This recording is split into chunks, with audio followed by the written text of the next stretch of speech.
Top 5 Air Jordans. Whether you know the ins and outs of sneakers or not, you probably have had a pair or know of a pair. I know my guy, Corey G., who's on the show today, will be he was talking about the Reebok pumps he once wanted and the Jordan 1s he wore. So a lot of us have long running history with Air Jordans. I know Feits has a couple favorite pairs from being a style guy. So I believe you have first pick. I think my list is going to be lame. I'm kind of embarrassed. Why? I just don't think I don't think I want to have cool stories. I don't have fucking cool stories either. Just what shoes I like. But all right, so then I'm going to go with luckily I'm in my brother's room and he just has oh wow, he's got the poster. Yep. But you got to go with the ones, right? You can go a bunch of different ways. There are 3 choices in my mind that can go number 1 overall that I will not have any beef with. I think you kind of have to. No, because that's disingenuous. I never had ones. So I will go with 3s then. Okay. That's another one. I won't begrudge you. I'll go with the cement 3s. Mm-hmm. Mm-hmm. The cement 3s, it's the shoe that saved Nike and Jordan. MJ signed, he wanted Adidas. It didn't happen. He went to Nike. The 1 was huge, made $150 million. The 2s totally stunk. He was like, all right, I'm done with Nike. And that's when Tinker Hatfield dropped the cement 3s with the elephant prints. And he was like, oh, mama.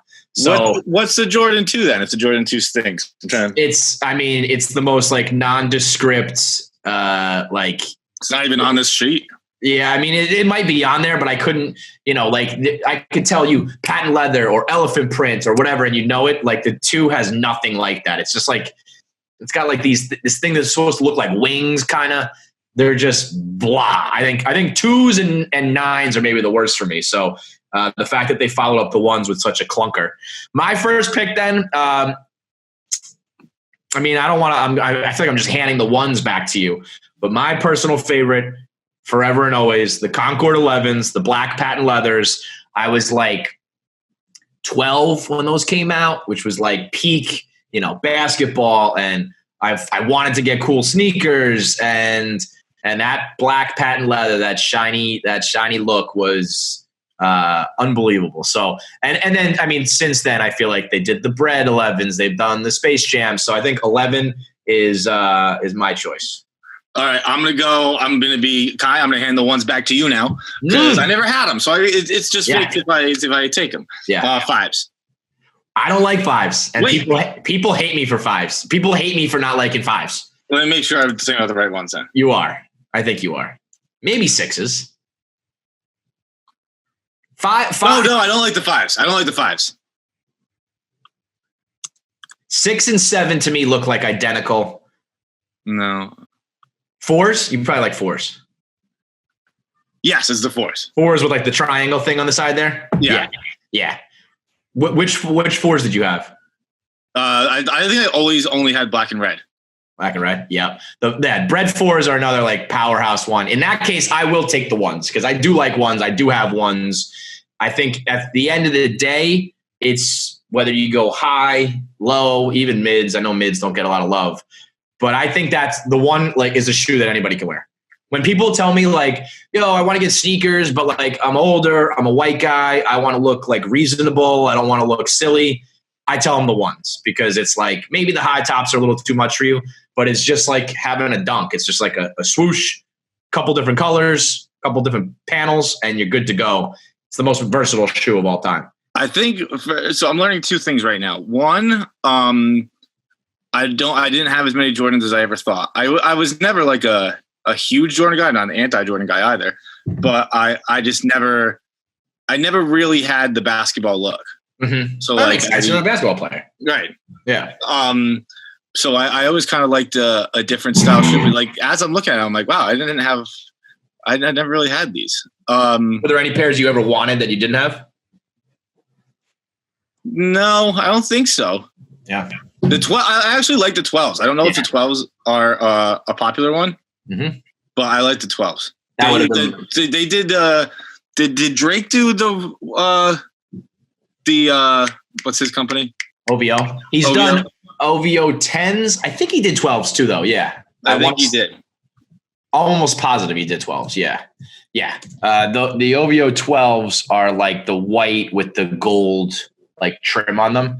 But yeah, 12 would have been my next pick there. I like the playoff 12s. It's crazy though, dude. Like going back now, you put on a pair of 12s right now, and you think about playing a professional game of basketball in them. I mean, they're fucking tanks. Dude, they are like. I can't relate to basketball, but I always talk about the one of the most impressive things ever in the history of hockey. Not Bobby Orr stats, not Gretzky stats, is that Sergei Samsonov had us all wearing white bricks. Like he completely, and it didn't stick. It was only Samsonov. It was like Nike's first skate. Mm-hmm. And it's just like, it's a cool ass skate, but they were so impossibly heavy. Yeah. But at the same time, you know what Gretzky did? Gretzky had us wearing fucking combat boots, right, to school with hockey laces. So those are my Jordans as a kid. Yeah. Gretzky combat. Those look like some Columbine sneakers. Those things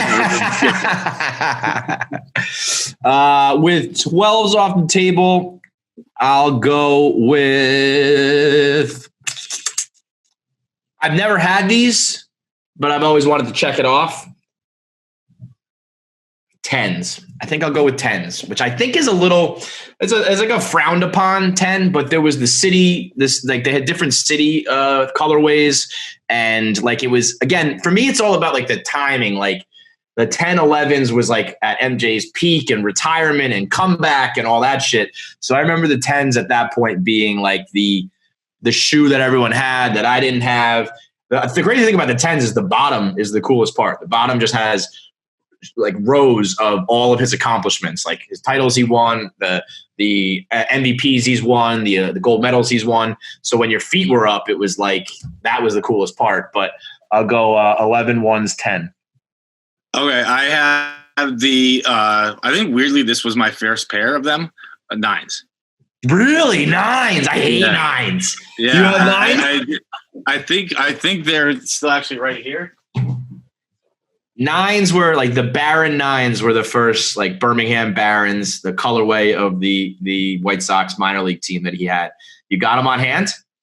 I think I yeah. believe this wow. There they are. Shit. Look at that. Is that like a, do you know when you got those? No. Yeah.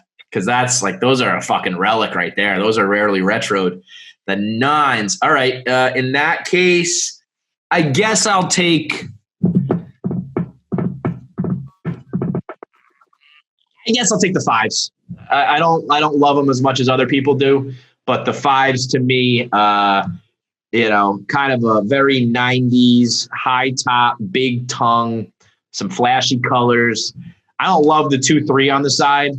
I think that's actually pretty kind of like corny, especially considering how much of the Jordans have like an off the court look. But I'll take 5s. It's almost at that point you got to take an early one. All right, and I think it's my last one. I'll go 6s. I actually do like some of the 6s. Like I don't like the 6s have like there's one colorway with the 6s. It's like it's a rabbit type thing, right? Mm-hmm. You know what I'm talking about? The hair Jordans, yeah, they're like the hair Jordans. Yeah, I like those. All right, final pick for me then. I'll fast forward to the future. I think the last Jordan ever worth its salt, worth its weight was, oh, wow. I'm on a sneaker website right now looking at the pictures. And the dude from Barstool Idol who made it to like the finals, just like a pop-up video came up. He was like the sneaker guy. So good for Kyle. He's doing well. He's over at, I don't know, fucking Hot New Hip Hop. Anyway, the last Jordan I think worthwhile. Some people will say 14 from his last games. I think it stops at 13 personally. I think that the Black Cat 13s, the Flint 13s, there's a couple cool colorways there. I never had them. I think they're a bit too clunky of like a high top, but I'll take those as like the last Jordans. Everything after that, Jordan 15. Did they just stop trying? How did they like just get bad? Well, I mean, I think Tinker was a huge part of that. I know Tinker has still designed a lot of the like 15 through like 34, I think we're on now. I don't know how many he had a hand in and how many he didn't. But I think it's like anything else. Like you had MJ playing in his prime and you had Tinker Hatfield making shoes in his prime. Right. So he had, it's like remember when Nick Pizzolatto wrote True Detective? And he had been working on that one season for like his whole life. Mm-hmm. And then it was like, all right, make season 2 and season 3. And he's like, well, I'm out of gas. Tinker Hatfield, his whole life was probably like, I'm going to make shoes with elephant print. I'm going to do patent leather. I'm going to do this like triangle wing thing. And then when he did them, he was like, I don't have any fucking ideas. I'm done. Like, right. You don't think 20 more of these things? I don't have any good ideas. So they told me you have to be smart for 15 minutes in your life. It's been 3 years. Right, pretty much. So you could really make the argument that MJ on the court, Tinker Hatfield designing shoes are like the 2 best people to ever exist at their job ever. So let us know who won. If you're a sneakerhead, you're into Jordans, whatever. Me versus Feits.